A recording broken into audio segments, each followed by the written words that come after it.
Hello, I'm Rick Bayshard, and thank you for visiting my channel. Because it is Thanksgiving holiday presently, I thought it would be nice to discuss something from A Course in Miracles that many people sometimes use as a grace before the Thanksgiving dinner.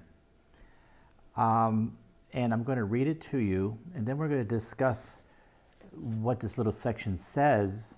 And it's interesting because I won't be discussing necessarily metaphysics today, but I will be discussing, a concept that the Course puts forward that, although it's easy to understand, it's hard to apply. So let me read this brief passage. It's from The Obstacles to Peace. It's chapter 16. And this would be a nice little prayer that could be said, again, as grace, perhaps, at a Thanksgiving dinner.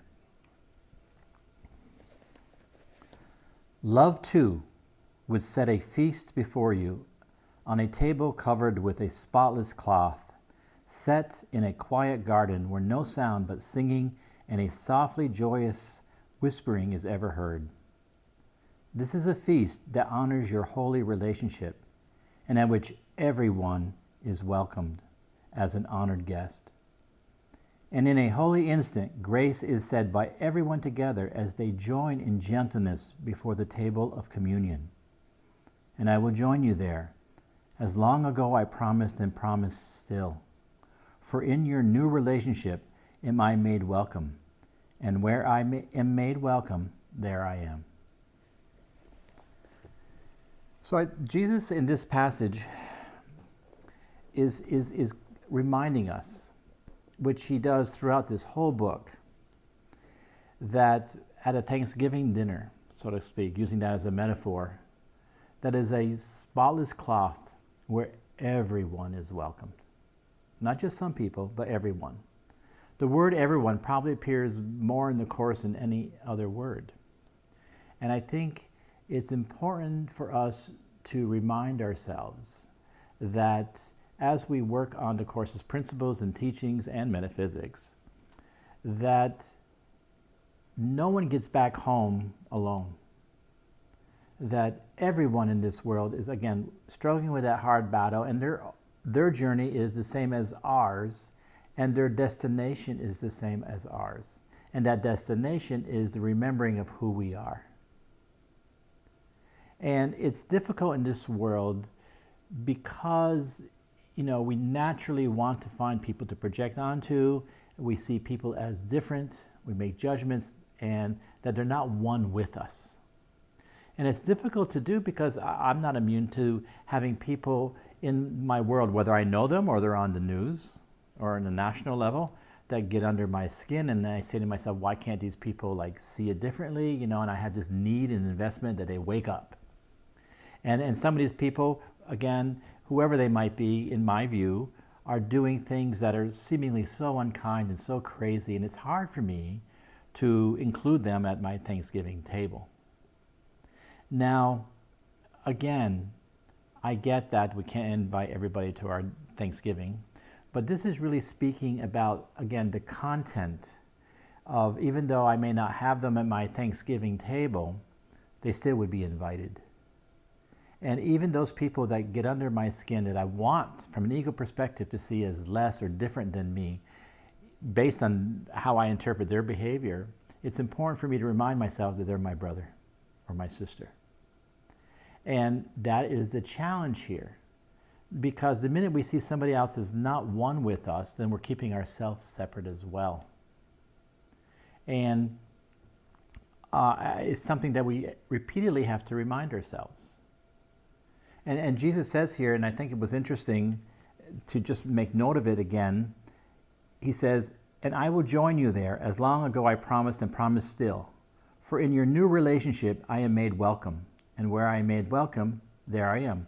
Well, what he's saying in that new relationship is that right now, as a mind, as a split mind, we, as a decision maker, have the choice to be in a relationship with the thought system of the ego or the thought system of the Holy Spirit or love. And, Jesus isn't going to necessarily join us with the ego's thought system. He's not going to buy into that. But the minute we identify with love, that's where he is, and he'll be made welcome there.